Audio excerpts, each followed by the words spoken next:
প্ৰণতিছ blog and tips চেনেললৈ সকলোকে পুনৰবাৰ স্বাগতম জনাইছোঁ। আজি মই আকৌ এটা ৰেচিপি ভিডিঅ' লৈ আহিছোঁ। আজি মই এটা অতি সহজতে আৰু কম সময়তে বনাব পৰা ধুনীয়া ভেজ পোলাও ৰেচিপি লৈ আহিছোঁ। বলকচোন তেন্তে ৰেচিপিটোৰ বাবে আমাক লাগিব বাসমতি ৰাইচ, যি আমি আধা ঘণ্টাৰ আগতে তিয়াই ধুনীয়াকৈ ধুই ৰাখি থৈছোঁ। তাৰপিছত লাগিব আমাক ৰিফাইন অইল, তাৰপিছত এটা তেজপাত যিটো আমি টুকুৰা টুকুৰকৈ ফালি লৈছোঁ। তাৰপিছত লাগিব কেইটামান শুকান জলকীয়া, গাজৰ এটা দিলে হ'ব, যদি কম হয় তেনেহ'লে আৰু লাগিব জিৰা, গোটা জিৰা আৰু ঘি, লগতে আমাক লাগিব এটা পিঁয়াজ টুকুৰা টুকুৰা কাটি ল'ব লাগিব। আমি এতিয়া গেছত এটা কুকাৰ বহাই দিছোঁ। তাতে আমি ৰিফাইন অইল 2 চামুচ ৰিফাইন অইল ঢালি দিছোঁ। তাৰপিছত আমি এতিয়া কাটি থোৱা পিঁয়াজখিনি কুকাৰত দি দিম। তেল গৰম হোৱাৰ পাছত কাটি থোৱা পিঁয়াজখিনি দি দিছোঁ। কাটি থোৱা পিঁয়াজখিনি দিয়াৰ পিছত অলপমান সময় লৰোৱাৰ পাছত কৰি থোৱা তেজপাত কেইখিলা দি দিম। তাৰপাছতে আমি তাত গোটা জিৰা দিম। গোটা জিৰাকেইটা দিয়াৰ পাছত তাত আমি শুকান জলকীয়া দি দিম। শুকান জলকীয়াকেইটা ছিঙি পেলাই দিব। শুকান জলকীয়া দিয়াৰ পাছত অলপমান টাইম সেইখিনি লৰাই ল'ব লাগিব, যাতে পিঁয়াজখিনি ধুনীয়াকৈ ৰঙা পৰি যায়। আৰু তাত আমি চেনি 1 চামুচ দি দিম। চামুচটো কেৱল কালাৰ আহিবলৈহে দিয়া হয়। চেনি দিয়াৰ পাছত তাত আমি ধুনীয়াকৈ লৰাই ল'ব লাগিব সেই মিশ্ৰণখিনি। তাৰপাছত আমি তাত দি দিম গাজৰখিনি। গাজৰ দিয়াৰ পাছত গাজৰটো ধুনীয়াকৈ ফ্ৰাই কৰি ল'ব লাগিব, যাতে গাজৰটো সিজি যায়।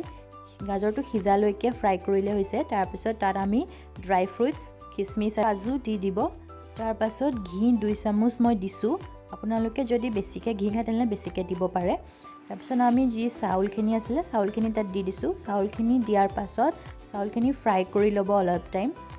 ধুনীয়াকৈ লৰাই ফ্ৰাই কৰি ল'ব আৰু চাব যাতে চাউলটো বহুত ধুনীয়াকৈ ফ্ৰাই হৈ যায়। চাউলখিনি ফ্ৰাই কৰাৰ পাছত অলপ টাইম ৰাখি দিব। অলপ টাইম ৰাখি দিয়াৰ পাছতে এয়া চাওক চাউলখিনি ধুনীয়াকৈ ফ্ৰাই কৰি লৈছোঁ মই। তাত মই আকৌ 2 চামুচ ঘি দি দিছোঁ। আপোনালোকে 2 চামুচ দিব, মই এনেকৈ বটলটোৰে দি দিলোঁ। 2 চামুচ ঘি দিয়াৰ পাছত আপোনালোকে ধুনীয়াকৈ ফ্ৰাই কৰি ল'ব। এয়া চাওক। তাৰপিছত মই তাত এটা পৰিমাণৰ পানী দিব। পানীৰ জোখটো আপোনালোকে নিজে চাই ল'ব। পানী দিয়াৰ পাছত ধুনীয়াকৈ ঢাকন মাৰি 2টা চিটি আহিবলৈ এৰি দিব গেছত। আৰু গেছৰ ফ্লেমটো হাই কৰি দিব। তেতিয়া তাৰ আগলৈকে মিডিয়ামত ৰাখি লৈছে। এয়া চিটি মোৰ মাৰি দিলে। চিটি মৰাৰ পাছত ঠাণ্ডা কৰিবলৈ ৰাখি দিব। ঠাণ্ডা কৰাৰ পিছত মই এয়া কুকাৰটো খুলিলে। কুকাৰ খোলাৰ পাছতে মই এয়া ঘি আকৌ 1 চামুচ দি দিছোঁ। দিয়াৰ পিছত এনেকৈ লৰাই দিব।